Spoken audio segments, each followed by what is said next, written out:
අයිබෝන් ආමේක තුළ ඉන්න SL Geek School YouTube channel එකකින් ගෙන PHP lesson series එකේ 4 වෙනි වීඩියෝ එකත් එක්ක.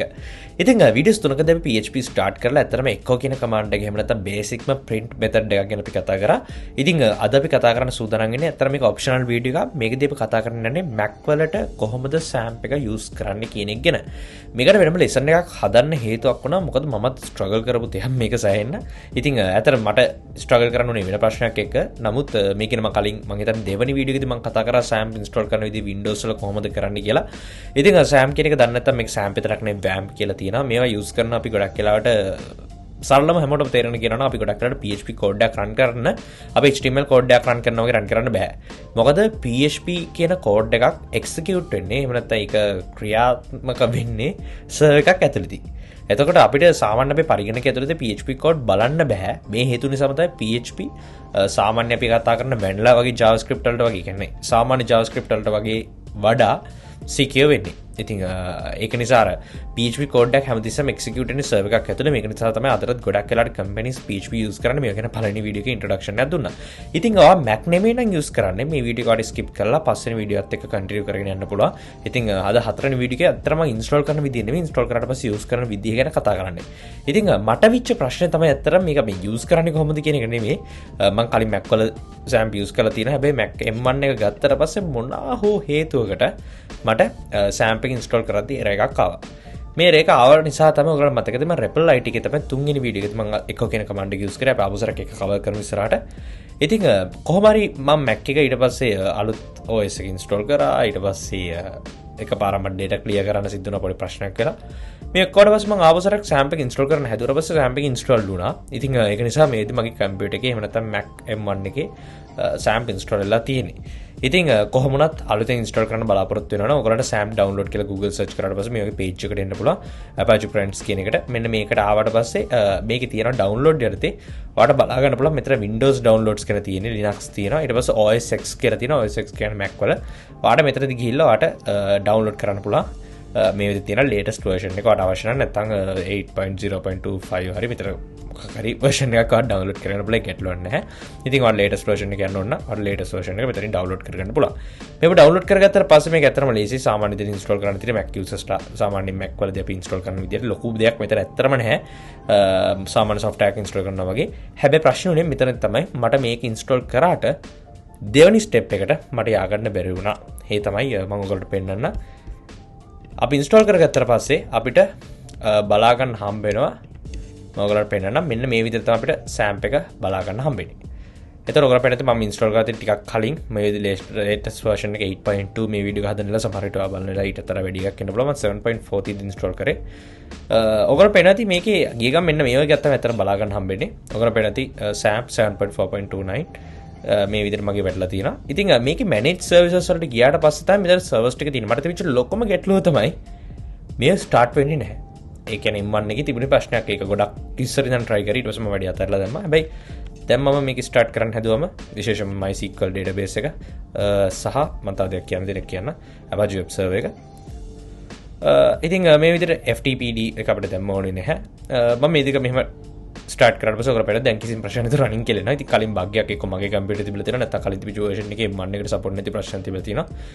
කොහොම හරි මේ වෙද්දි Mac වල XAMPP එක M1 series වල කියන්නේ Apple Silicon වල run වෙනවා. ඉතින් MySQL එක චුට්ටලක් ඇදී open වෙවි. ඉතින් එහෙම නැත්නම් start වෙවි run වෙවි. ඉතින් දැන් starting කියලා වැටලා තියෙන්නේ. කොහොම හරි විශේෂම දේ තමයි Mac වලදී අපි කතා කරන්න ඕනේ කරන්නේ අපි කලින් කතා කරා htdocs ගැන. htdocs වල ගොඩක් කරලා අපි Windows වල නම් default වැඩ කරන්නේ මේක ස්ටොප් කියලා වටනවා. සමහර වෙලාවට අපිට ප්‍රශ්න තියෙනවා. එච්චර ලොකු ගැටලුවක් නැහැ. MySQL එක අපිට පළවෙනියටම ඕනේ වෙන්නේ නැහැ. කොහොම හරි ගොඩක් වෙලාවට අපිට Windows වල default install වෙන්නේ XAMPP C එකට. C එකේ XAMPP කියලා එකකට. හැබැයි Mac වලදී පොඩ්ඩක් කතාව ටිකක් වෙනස්. ඉතින් මේක නිසා ගොඩක් අය confuse වෙන්න පුළුවන් නිසා මම කතා කරන්න ඒ ටික කොහොමද use කරන්න කියලා. මොකද ඒක තමයි අතර මේ වීඩියෝ එකේ පළවෙනිම අන්තර්ගතය. ඒත් එක ඊට කලින් කියන්න ඕනේ වැදගත් දේ මම අර කලින් කිව්වා. මේ වෙද්දි මම SQL එහෙම නැත්නම් MySQL එහෙම නැත්නම් MySQL lesson series එකක් කරගෙන යනවා. ඒ lesson series එක බලන්න. ඒ lesson series එක PHP ඉගෙන ගන්න කලින් අතරම බලන්න එක වැදගත් වෙනවා. ඉතින් මේ වීඩියෝ බලනලා සමහරකට ඒකේ මම lesson complete කරලා ඇති නැතුව ඇති. නමුත් මේ lesson series එකත් එක්කම සමගාමීව එකත් යනවා upload වෙනවා. ඉතින් MySQL lesson series එක බලන්න මොකද සෑහෙන වැදගත් part එකක් තමයි PHP එක අපිට manage කරන්න වෙන්නේ database. ඉතින් ඒක නිසා MySQL lesson series එකත් දිගටම බලන්න. හරි මොකක් හරි ගැටලුව නිසා මේ වෙද්දි MySQL open වෙන්නේ නැහැ. නමුත් මේ වගේ bugs තියෙන පුළුවන්. එච්චර හිතන්න එපා. ඉතින් කොහොම හරි දැන් මම කරන්න යන්නේ අපිට htdocs කොහොමද open කරන්න. හරි. විදි දෙකක් තියෙනවා. පළවෙනි විදිය තමයි ඔයගොල්ලන්ට පේනවා ඇති. මෙතන එකක් තියෙනවා go to application folder කියලා. මෙන්න මේ go to application folder කියන උඩ ක්ලික් කරන්න. එහෙම ක්ලික් කරාට පස්සේ ඔයාලට බලා ගන්න හම්බ වෙනවා මෙන්න මේ විදිහට මගේ application folder එක මේ විදිහට open වෙනවා. මගේ default display එක වෙන display එකක් තියෙන එක නිසා ඒක තමයි common වෙන්නේ. ඉතින් මෙන්න තියෙන application folder එක මේකේ ඔයගොල්ලන්ට htdocs එක බලා ගන්න හම්බ වෙනවා. මේ htdocs එක ඇතුලේ තමයි ඔයාගේ files ටික මේකට තමයි move කරන්න ඕනේ. එහෙම නැත්නම් htdocs එක ඇතුලේ මම මේක මීට හොඳ විදිහකට අරගන්න මේ විදිහට මෙතනින් අපිට මේක ඇතුළට අපේ folder එකක් නැහැ. අලුතෙන් අපි මොකක් හරි අද හදනවා නම් program එකක් නිකන් උදාහරණයක් විදිහට මම SL Geek School වගේ එකක් ගන්න. මේක මම මේ විදිහට folder එකක් හදනවා. දැන් මම කරන්න තියෙන්නේ මේ විදිහට හැදලා නම් තියෙන්නේ සහ SAMP එකේ අපේ server එක run වෙනවා නම් මේ වෙද්දි අපිට පුළුවන් සාමාන්‍ය විදිහට local host කියලා type කරන්න. local host කියලා type කරාට පස්සේ මේ විදිහට වැඩ කරනවා කියන්නේ මේ විදිහට SAMP එක turn on වෙලා තියෙන. එහෙම නැත්නම් SAMP එකේ Apache server එක වැඩ කරනවා. ඉතින් දැන් අපිට කිසිම ප්‍රශ්න නැතුව SAMP use කරන්න පුළුවන්. සහ අපි හැදුවේ SL Geek School කියලා. ඒක නිසා /SL Geek School. දැන් අපිට නැති මගේ SL Geek School එක තුළ PHP file මොකොත් මේ විදිහේ නැහැ. ඒක නිසා default මේ විදිහට empty directory එකක් තමයි මට පෙන්නන්නේ.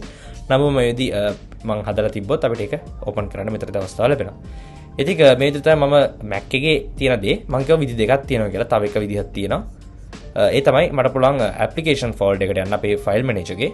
මම applications වලට යන්න. applications වලට ගියාට පස්සේ මෙතන මට බලා ගන්න පුළුවන්කම තියෙන SAMP එකට folder එකක් තියෙනවා. එහෙම නැත්නම් icon එකක් ඇති. බලමු. මෙන්න මේ විදිහට. මේකෙත් htdocs වල shortcut එකක් බලා ගන්න හම්බ වෙනවා. මේක through අපිට මෙතනින් අපිට folder එක move කරන්න පුළුවන්. ඉතින් මේ විදිහට අපිට පුළුවන් Mac එක ඇතුළේදී SAMP එක use කරන SAMP එක පාවිච්චි කරලා අපිට ගොඩක් පාසෙන් අපේ වැඩ ටික කරගන්න හැකියාව තියෙනවා. ඉතින් මට පෙන්නන්න ඕනේ මම කලින් වීඩියෝ එකේදී මම ඔයගොල්ලොත් එක්ක කතා කරා ගොඩක් මේක ගැන මට use කරන්න බෑ කියන කාරණාව ගැන. ඒක නිසා REPL ටික පාවිච්චි කරේ. ඉතින් නිසා මෙතනින් එහාට මම Visual Studio Code වලට ආයෙ තම මාරු වෙනවා.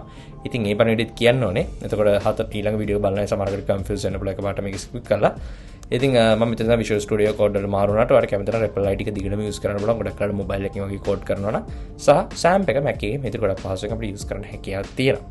ඉතින් share කරන්න මේ වීඩියෝ හොඳ නැත්නම් දැනගන්න ඔයගේ පල්ලෙහා තියෙන අපේ subscribe button එක press කරලා SL Geek School එකත් එක්ක දිගට ඉන්න අපි ඊළඟ lesson එකේ ආයෙ හම්බෙන්නකම් ඔයගොල්ලෝ හැමෝටම සුබ දවසක්.